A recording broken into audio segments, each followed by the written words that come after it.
इस वीडियो में हम अटलांटा इलेक्ट्रिकल्स आईपीओ की कंप्लीट डिटेल्स जानेंगे। यह आईपीओ 22 सितंबर से ओपन हो रहा है और 24 सितंबर को क्लोज हो जाएगा। चलिए डिटेल में समझते हैं क्या है यह कंपनी और क्या अपॉर्चुनिटीज है इन्वेस्टर्स के लिए। अटलांटा इलेक्ट्रिकल्स लिमिटेड एक लीडिंग ट्रांसफार्मर मैन्युफैक्चरर है जो कि 1988 में एस्टेब्लिश हुई थी। कंपनी का मेन बिजनेस पावर, ऑटो और इन्वर्टर ड्यूटी ट्रांसफार्मर का मैन्युफैक्चरिंग है। ये कंपनी 6 मेजर कैटेगरी में ट्रांसफार्मर बनाती है। पहला है पावर ट्रांसफार्मर्स, दूसरा है इन्वर्टर ड्यूटी ट्रांसफार्मर्स, तीसरा है फर्नेस ट्रांसफार्मर्स, चौथा है जनरेटर ट्रांसफार्मर्स, पांचवा है ऑटो ट्रांसफार्मर्स और छठा है स्पेशल ड्यूटी ट्रांसफार्मर्स। कंपनी का मैन्युफैक्चरिंग फुटप्रिंट काफी स्ट्रॉन्ग है। 5 मैन्युफैक्चरिंग फैसिलिटीज है जिनमें से 4 ऑपरेशनल है। 2 गुजरात के आनंद में, एक कर्नाटका के बेंगलुरु में और एक गुजरात के वडोद में स्थित है जो कि हाल ही में जुलाई 2025 में प्रोडक्शन स्टार्ट किया है। Total installed capacity 47,280 megavolt ampere का है। अटलांटा इलेक्ट्रिकल्स आईपीओ 22 सितंबर को ओपन होगा, 24 सितंबर को क्लोज हो जाएगा। 687 करोड़ 34 लाख का यह आईपीओ 400 करोड़ का फ्रेश इशू और 287 करोड़ 34 लाख का ऑफर फॉर सेल है। 400 करोड़ के फ्रेश इशू में से 79 करोड़ 12 लाख रुपए डेट रिपेमेंट के लिए यूज होगा, 210 करोड़ रुपए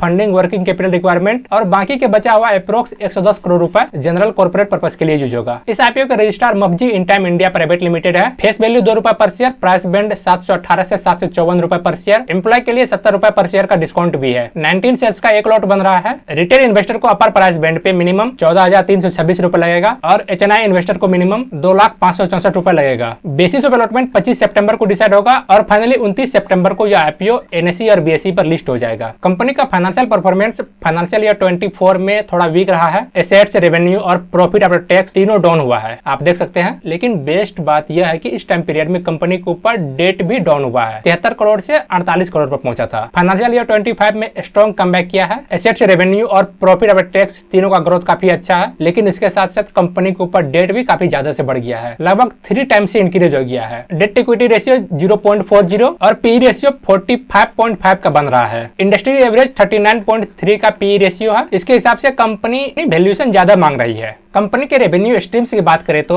97% रेवेन्यू ट्रांसफार्मर और एलाइड प्रोडक्ट से आता है, बाकी 3% रेवेन्यू सर्विसेज से आता है जैसे कि इरेक्शन, कमीशनिंग और रिपेयर वर्क से। कंपनी ने 4400 से ज्यादा ट्रांसफार्मर डिलीवर किए हैं with total capacity of 94,000 megavolt ampere. As of March 2025 company का डाइवर्सिफाइड कस्टमर बेस है विद 208 कस्टमर्स। कंपनी का कस्टमर ग्रोथ भी इंप्रेसिव है। फाइनेंशियल ईयर 23 में 137 कस्टमर था जो कि फाइनेंशियल ईयर 25 में बढ़कर 208 पर पहुंच गया है। इसमें से 21 पीएसयू है, 187 प्राइवेट प्लेयर्स हैं। मेजर क्लाइंट्स की बात करें तो गेटको, Adani green energy, Tata powers और एसएमएस इंडिया है। फिलहाल कंपनी का बिगेस्ट स्ट्रेंथ है order book. Current order book 1642 crore 96 lakh के हैं, जिनमें से 82% ऑर्डर्स गवर्नमेंट और पीएसयू के हैं, जो कि बता रहा है कि नेक्स्ट 1 और 2 फाइनेंशियल ईयर के लिए रेवेन्यू स्ट्रॉन्ग रहने वाला है। रिस्क की बात करें तो कंपनी के 74.21% रेवेन्यू टॉप 10 कस्टमर से ही आता है और इस फील्ड में कंपटीशन भी ज्यादा है। डोमेस्टिक प्लेयर्स भी है और एबीबी और साइमंस जैसे इंटरनेशनल प्लेयर भी है। आज का इस आईपीओ का जीएमपी 142 रुपए पर शेयर है, जो कि आईपीओ प्राइस का 18.83% प्रीमियम है। हम इस आईपीओ से अच्छा लिस्टिंग गेन की उम्मीद करते हैं और अप्लाई करने के लिए कंसिडर कर सकते हैं।